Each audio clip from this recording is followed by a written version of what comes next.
Bueno, señora juez Chima Grob, allí, dictando una sentencia de 30 años, 239 días, antes de que David Carrick pueda ser considerado para la libertad condicional. Tomemos asiento en Southwark Crown Court, donde la sentencia para el exoficial David Carrick, que trabajó para la Policía Metropolitana, está a punto de celebrarse.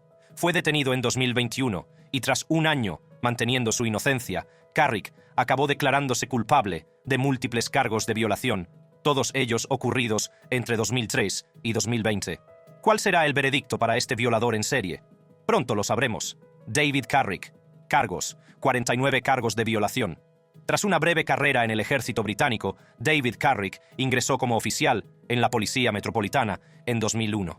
Durante mucho tiempo, fue obvio que Carrick tenía propensión a la crueldad, ya que la Policía Metropolitana y otras fuerzas policiales británicas recibieron múltiples quejas sobre sus comportamientos.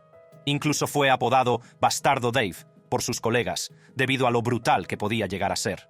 A pesar de saber esto, Carrick siguió siendo policía, y entre 2003 y 2020 protagonizó una especie de juerga sexualmente depravada, en la que abusó y violó continuamente a varias mujeres en la zona de Hertfordshire, Inglaterra, donde vivía. Su modus operandi consistía en buscar a sus víctimas en sitios de citas como Tinder y Badoo. Su identidad como agente de policía facilitaba que estas mujeres confiaran en él. Cuando quedaba con ellas, abusaba sexualmente de ellas. En una ocasión, conoció a una mujer en Tinder y durante el primer encuentro le enseñó su tarjeta de policía. Presumió de conocer a gente famosa e incluso habló de tener una serpiente como mascota. Según ella, Carrick la emborrachó antes de llevarla a una habitación de hotel donde la violó. No se limitaba a abusar sexualmente de sus víctimas, también las degradaba golpeándolas con un cinturón, orinando sobre ellas e incluso encerrándolas en espacios reducidos. Otra de sus víctimas afirmó que la violó mientras le apuntaba a la cabeza con un arma de fuego. En otros casos, esposaba a las mujeres y las amenazaba para que no denunciaran el delito. Una de las mujeres mencionó cómo le envió una foto de su pistola de policía con la advertencia: «Recuerda, yo soy el jefe». Todo esto acabaría finalmente en octubre de 2021, cuando una de sus víctimas se atrevió a denunciar sus crímenes. Había oído hablar del agente de la Met, caído en desgracia Police Constable Wayne Cousins, que había secuestrado, violado y asesinado a Sarah Everard. Esto le dio el valor para hablar abiertamente de sus propios abusos, y Carrick fue detenido y acusado. Inicialmente se declaró inocente de los cargos que se le imputaban, pero en diciembre de 2022, en el Tribunal Penal de Old Bailey, Carrick se declaró culpable de 85 delitos graves, entre ellos 49 cargos de violación contra 12 víctimas femeninas. El 7 de febrero de 2023 compareció ante el Tribunal de la Corona de Southwark para su sentencia. Esto hace un total de 36 cadenas perpetuas, el plazo mínimo que tendrá que cumplir antes de que la Junta de Libertad Condicional pueda pensar es de 30 años y 239 días. La juez Bobby Chima Grob condenó a Carrick a 36 cadenas perpetuas, con una pena mínima de 30 años y 239 días antes de que pueda optar a la libertad condicional. Eso sitúa su fecha de libertad condicional en torno al 2 de mayo de 2052. En nuestros sueños más salvajes, no teníamos ni idea de lo que tramaba mujer, así que llevaba una doble vida, tanto personal como profesionalmente. A continuación, nos dirigimos a los Estados Unidos, Tribunal de Distrito, para la sentencia de Joseph Miedzianowski, un hombre considerado como el policía más corrupto de Chicago. Miedzianowski fue acusado de chantaje y conspiración de drogas durante la mayor parte de su carrera. Tome asiento en la sala del tribunal mientras averiguamos cuál será su veredicto. Joseph Miedzianowski, cargos: conspiración, rico, conspiración para poseer con intención de distribuir narcóticos, conspiración para cometer extorsión, posesión con intención de distribuir cocaína, posesión ilegal de un arma de fuego, distribución de cocaína. En algún momento, Joseph Miedzianowski tuvo un historial estelar y fue muy elogiado por su papel en el descubrimiento de contrabando ilegal y actividades relacionadas con las bandas. De hecho, se le consideraba una especie de especialista en delitos de bandas, sobre todo porque tenía una larga lista de informadores callejeros que, según él, le ayudaban a destapar sus casos. Lo que muchos no sabían era que tras la placa se escondía una personalidad mucho más siniestra.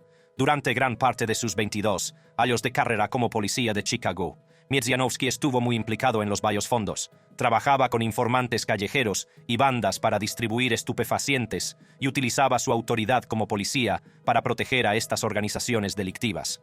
A menudo revelaba la identidad de agentes de policía encubiertos a miembros de bandas, les suministraba armas de fuego e incluso intentaba influir en el resultado de casos penales.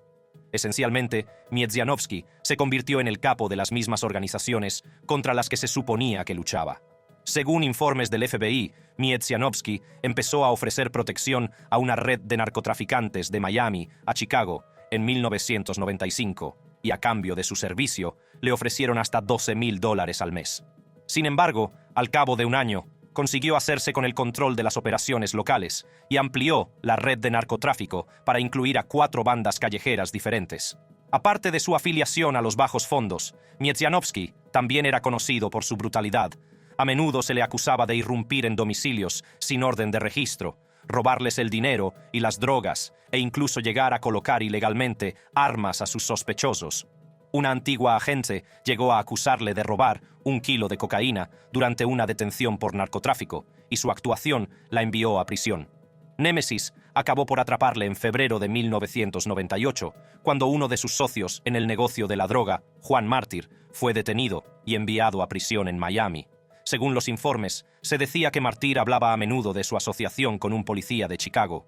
Ese policía era Miedzianowski, y ambos incluso se comunicaban de vez en cuando por teléfono. El FBI, que ya sospechaba de él, intervino sus 2 líneas telefónicas y su busca. Y él y Miedzianowski tienen una serie de conversaciones. Los funcionarios de prisiones están escuchando esto, y entonces eso es de alguna manera transmitida al FBI y la oficina del fiscal de EEUU, y luego comienzan una investigación. También se pusieron en contacto con Mártir, que cooperó y ayudó en la investigación. Solo 5 días después de que narrara cómo colaboraba estrechamente con Miedzianowski, el policía corrupto de Chicago fue detenido. En su juicio de 2001, el fiscal Brian Noetels declaró: «Cuando el señor Miedzianowski llevaba esta placa, la 615, para él no era una insignia de honor, no era una insignia de dedicación a los principios, era simple y llanamente una cosa, juez, era camuflaje». En 2003, Miedzianowski fue condenado a cadena perpetua en una prisión federal sin posibilidad de libertad condicional. Cadena perpetua. Ese es el veredicto devolvido esta tarde.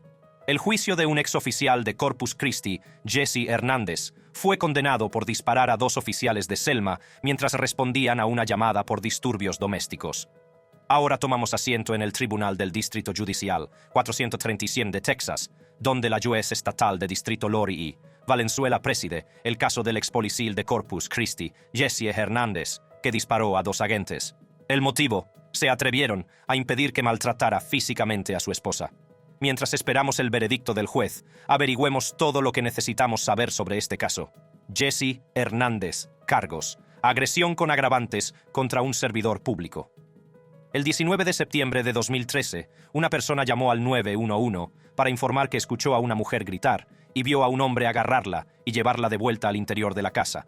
Ese hombre era Jesse Hernández, un ex policía que vivía con su mujer, sus 2 hijos, su madre y su padrastro. Aquel fatídico día, Hernández, que estaba enfadado con su mujer, la había agredido físicamente, golpeándola contra el suelo de cemento y causándole lesiones en la espalda. Cuando ella intentó marcharse con sus 2 hijos, él la arrastró de nuevo al interior de la casa, cerró las persianas y amenazó con dispararle. Su madre y su padrastro, que no estaban en casa en ese momento, no tardaron en encontrarse con los vecinos en la puerta de su casa.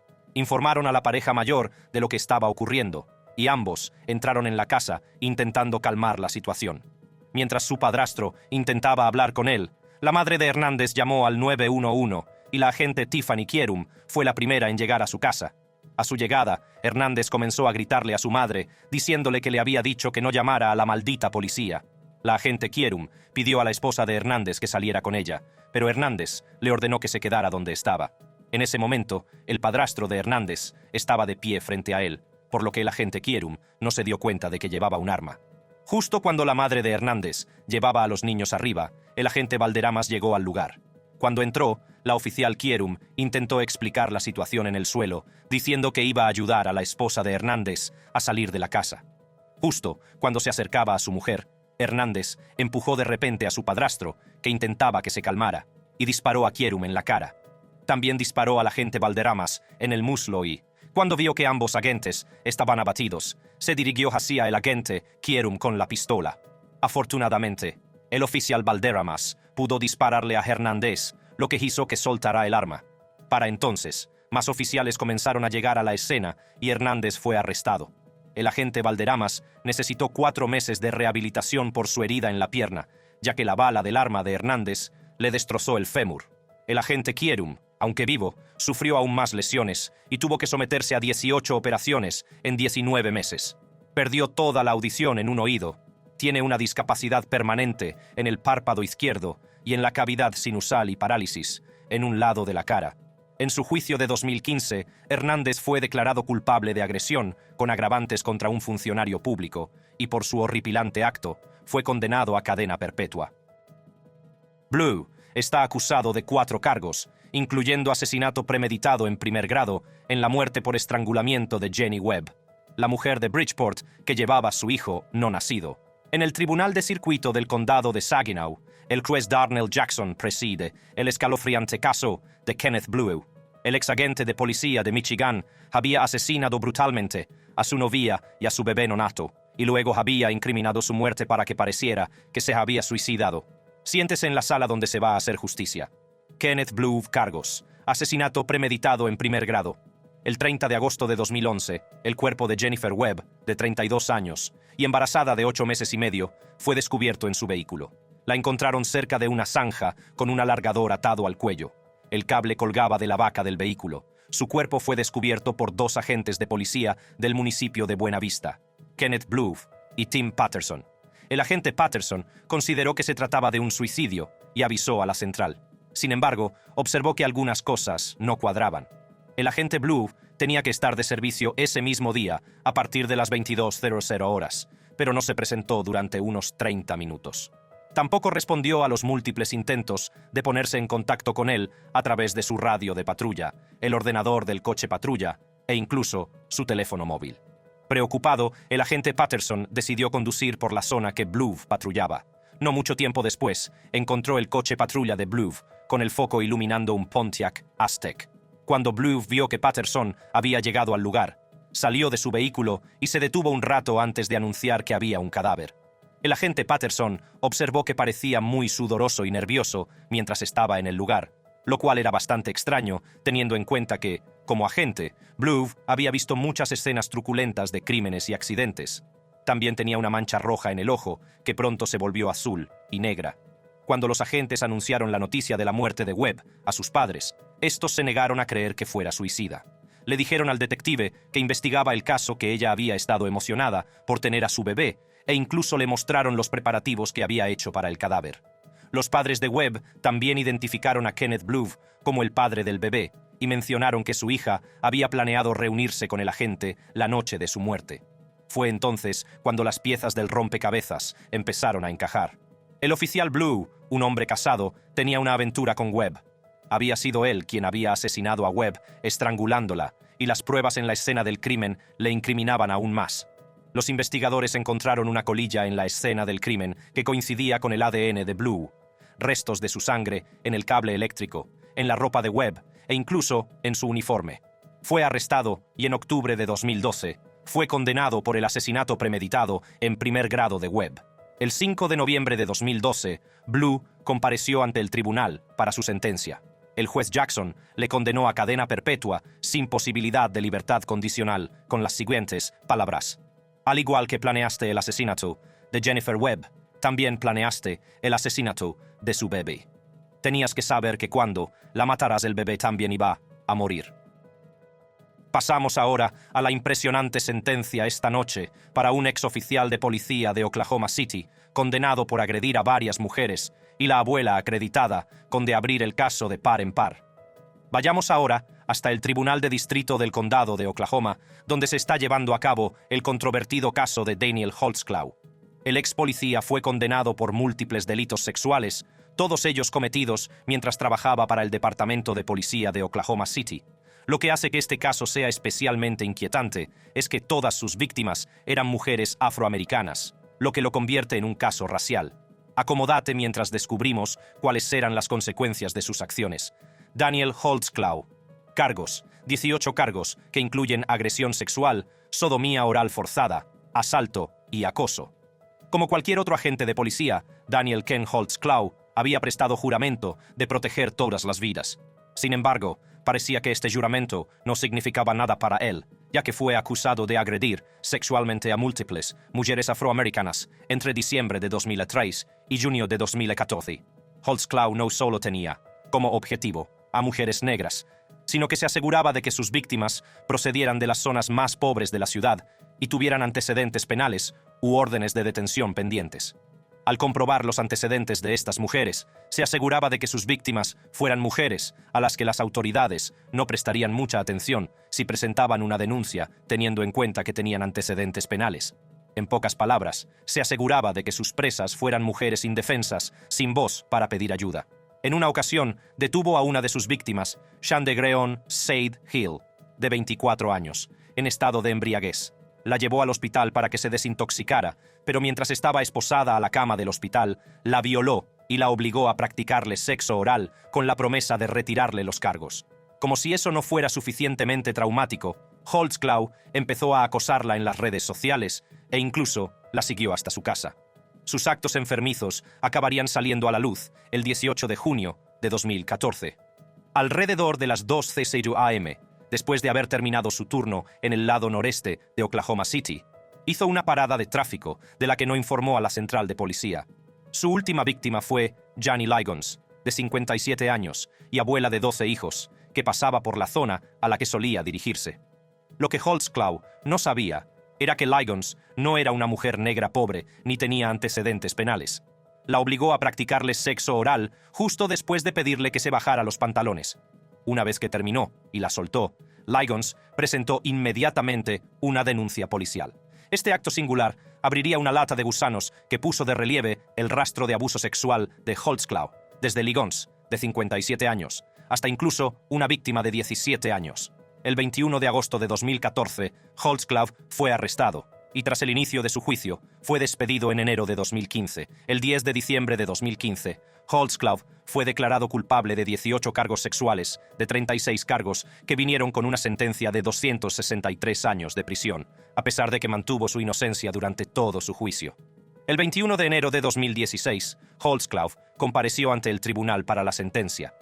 El ex policía de la ciudad de Oklahoma condenado por violar y victimizar sexualmente a 8 mujeres mientras estaba de servicio, fue condenado a 263 años de prisión el jueves. Esto significaba que Holtzclaw pasaría el resto de su vida encerrado entre rejas. Holtzclaw ha seguido apelando su sentencia, alegando que es inocente. Alivio para la familia de una mujer de Harrisonville asesinada hace 5 años por un oficial de policía retirado de Grandview, Jeffrey Moreland, pasará el resto de su vida entre rejas.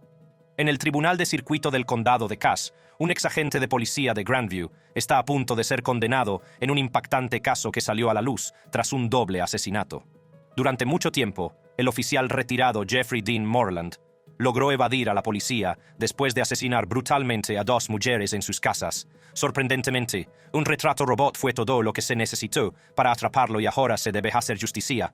Jeffrey Moreland cargos, asesinato en primer grado y acción criminal armada, asesinato en segundo grado y acción criminal armada. El 29 de octubre de 2010, Paige Husser fue a ver a Nina Whitney, su madre de 75 años, de la que hacía tiempo que no sabía nada.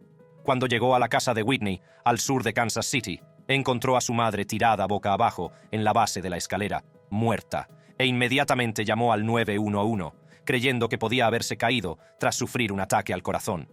Cuando los investigadores llegaron al lugar y dieron la vuelta a Whitney, se dieron cuenta de que había sido brutalmente asesinada, ya que presentaba varias puñaladas en el pecho y otras heridas defensivas. Su blusa, a la que le faltaban algunos botones, estaba subida hasta los pechos y había signos de que había sido agredida sexualmente. Los investigadores descubrieron que el grifo de la bañera estaba abierto. También encontraron un cuchillo doblado y ensangrentado en el cajón de la cocina. Todos los intentos de encontrar a su asesino resultaron infructuosos, ya que el ADN obtenido del cadáver de Whitney no coincidió con ninguno de los sospechosos, sino con el de un varón desconocido hallado en la escena de otro asesinato. El 5 de noviembre de 2008, la policía descubrió el cadáver de Caro Jo Robert en su casa de Harrisonville, Missouri. La mujer, casada y con 2 hijos, fue asesinada a tiros, agredida sexualmente y el grifo de su bañera se había quedado abierto. Nunca se encontró a ningún sospechoso, por lo que el caso se archivó. Lo mismo estuvo a punto de ocurrir con el caso de asesinato de Whitney hasta 7 meses después. En lo que Wexler describió como un momento de epifanía, había pasado por delante de una bala publicitaria con el retrato robot del asesino de su madre cuando de repente se dio cuenta de que sabía quién era el asesino. Me golpeó como una tonelada de ladrillos. Me golpeó literalmente cuando conducía por la autopista y miré el cartel. Fue una epifanía. Era Jeff, dice. Jeff Moreland era su novio desde hacía décadas. Los dos salieron durante 3 años antes de romper en 1987. Wexler declaró que la última vez que vio a Moreland fue en 1994. Moreland había alegado a ser policía del Departamento de Policía de Grandview hasta que se jubiló en junio de 2005 debido a que le diagnosticaron la enfermedad de Parkinson. Tras nuevas investigaciones, se demostró que había sido él quien había asesinado tanto a Whitney como a Roberts. Moreland fue condenado rápidamente a cadena perpetua sin libertad condicional por el asesinato de Caro Jo Roberts, y mientras cumplía esa condena, se declaró culpable de asesinato en segundo grado y de acción criminal armada por la muerte de Nina Whitney. Por el segundo asesinato, fue condenado a 20 años por el cargo de asesinato y a 10 años por acción criminal armada, lo que selló su destino. Toma asiento en el Tribunal del Condado de Suffolk, donde el juez está a punto de condenar al exagente del Departamento de Policía de Nueva York, Michael Valva, considerado como uno de los casos más desgarradores jamás presentados ante un jurado de Long Island. Valva está siendo sentenciado por la muerte de su hijo de 8 años, que fue obligado a dormir en el garaje helado de la familia. Michael Valva. Cargos: asesinato en segundo grado. 4 cargos de poner en peligro el bienestar de un niño. El 17 de enero de 2020, la policía del condado de Suffolk recibió una llamada de la casa de Valva en Long Island.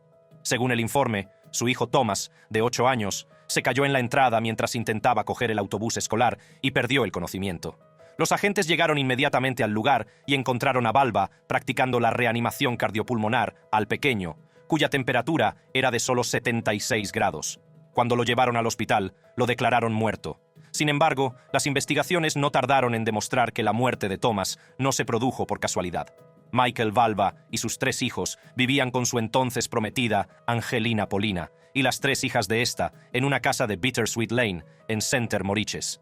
Thomas Valva y su hermano mayor, Anthony Valva, eran autistas y sufrían abusos por parte de sus padres.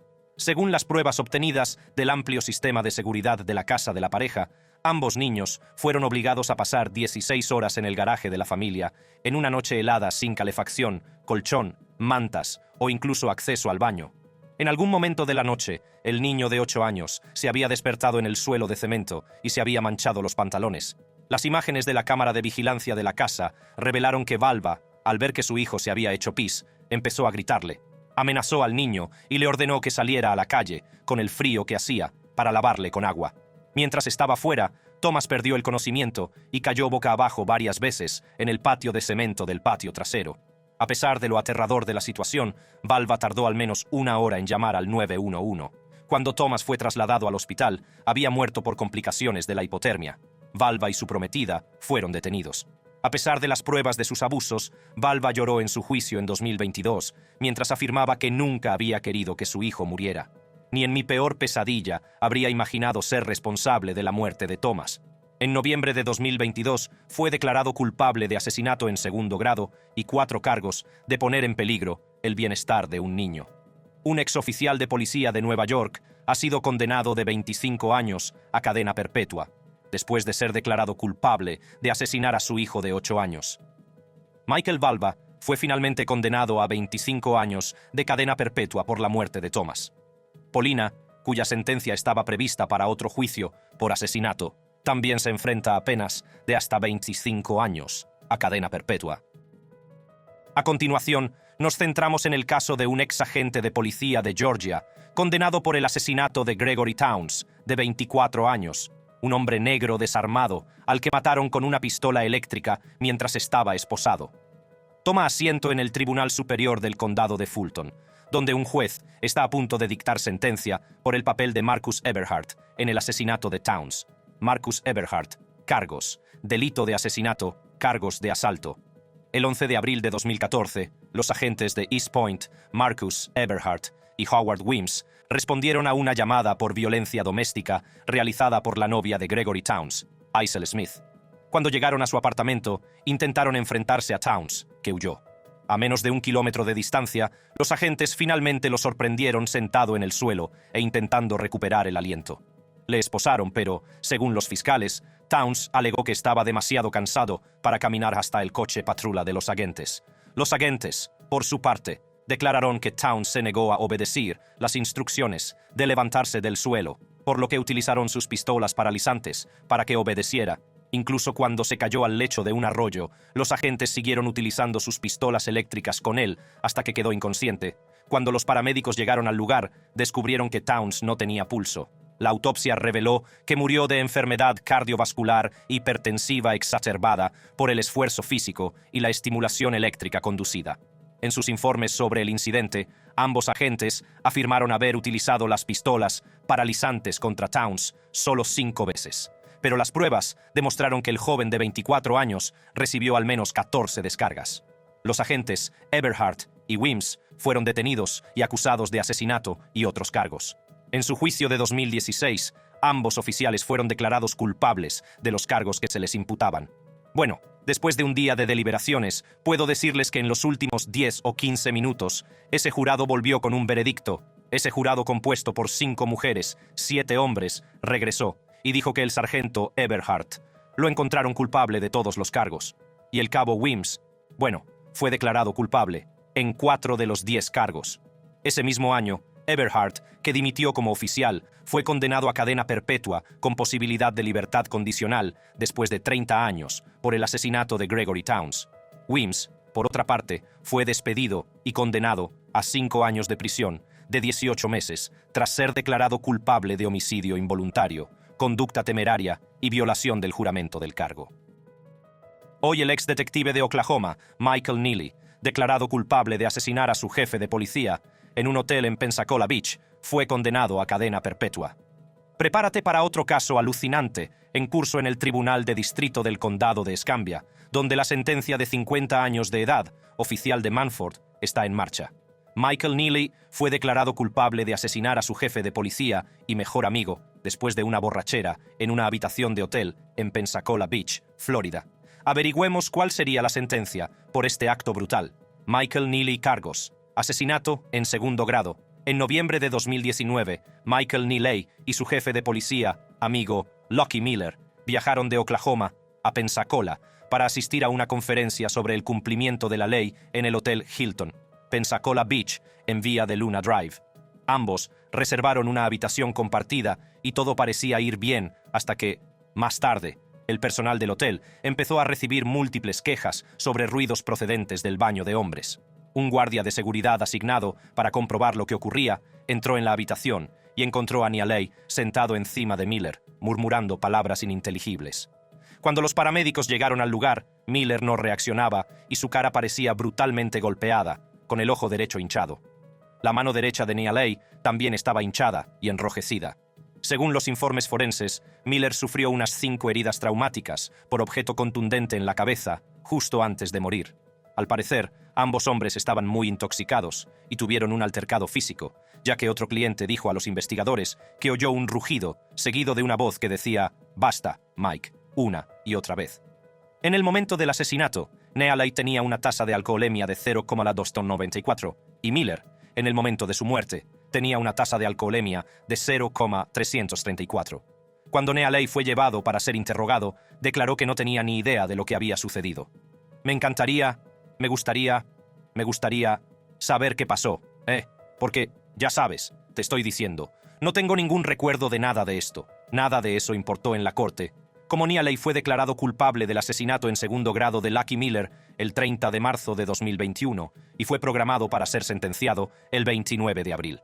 La esposa de Neely, que estuvo presente en la audiencia de sentencia, pidió clemencia al juez diciendo: «Mike nunca haría daño a alguien intencionadamente. He vivido con él durante 21 años, lo sé. Por favor, tenga clemencia y misericordia con nosotros. El padre de Miller, por otra parte, pidió al juez el castigo más severo posible por asesinato en segundo grado. Finalmente, se hizo justicia y Neely fue condenado a cadena perpetua por la muerte a golpes de Lucky Miller. Un oficial de Miami-Dade se enfrenta a algunos cargos graves hoy después de su detención. Se le acusa de abusar sexualmente de una niña. Nuestro último caso tiene lugar en el Tribunal del Circuito Judicial de Miami-Dade, donde un oficial de Miami-Dade, caído en desgracia, es acusado de abusar sexualmente de varias niñas. Una de sus víctimas tenía solo 8 años cuando afirmó que abusó sexualmente de ella. Siéntese en la sala del Tribunal de Miami-Dade, donde el ex policía Braulio González está a punto de ser condenado por sus horribles delitos sexuales contra menores. Braulio González. Cargos: abuso, deshonesto y lascivo. Cargos por secuestro a mano armada. En 2018, el ex policía de Miami-Dade, Braulio González, fue arrestado después de que una pariente le dijera a su psicóloga que González la agredió sexualmente cuando ella tenía solo 8 años. Según las actas judiciales que contienen su testimonio, se despertó cuando González le apuntaba a la cabeza con un arma de fuego. Le dijo que si no le seguía, mataría a su hermano, que estaba tumbado en otra cama del mismo dormitorio. Ella declaró que estaba muy asustada y le siguió hasta su dormitorio, donde él puso una película y le pidió que se tumbara en la cama junto a él. Entonces empezó a recorrerle el vientre, acariciarle la vagina, los pechos y las nalgas por encima de la ropa. Según ella, estos abusos continuaron desde 2011 y terminaron en 2013, cuando cumplió 10 años. Tras su detención e imputación, otras víctimas comenzaron a salir a la luz para hablar de su calvario a manos de él. Una de sus víctimas, menores de edad, también acusó a González de entrar en un baño y verla ducharse cuando ella tenía entre 9 y 11 años. Otra de sus víctimas, en su comparecencia ante el tribunal, le dijo: «Tendré para siempre esta cicatriz que me imprimiste». Estos cargos sexuales no fueron necesariamente una sorpresa, teniendo en cuenta que el ex policía de Miami-Dade tenía múltiples denuncias en su contra que detallaban violencia doméstica y abusos por parte de sus antiguas amantes. De hecho, los registros judiciales mostraron que una mujer había obtenido una orden de restricción contra él en 2010, después de que ella lo acusó de violencia doméstica. A pesar de estas acusaciones, González pudo conservar su trabajo. En mayo de 2022, iba a ser condenado después de que un jurado lo declarara culpable de abusos deshonestos y lascivos, así como de un cargo de secuestro a mano armada, tras 15 minutos de deliberación. Esta noche, cadena perpetua. Esa es la sentencia dictada a un ex policía de Miami-Dade condenado por abusar de varias niñas. González recibió una merecida condena a cadena perpetua por abusar de varias niñas mientras trabajaba como oficial. El crimen, independientemente de su naturaleza, suele dejar un terrible dolor en el corazón de las víctimas. Se vuelve aún peor cuando estos crímenes son cometidos por las mismas personas que juraron estar en contra. Por suerte, nadie está por encima de la ley, y este vídeo de 10 policías, corruptos detenidos y encarcelados de por vida lo demuestra. Haz clic en las tarjetas que aparecen en tus pantallas para ver más vídeos intrigantes como este.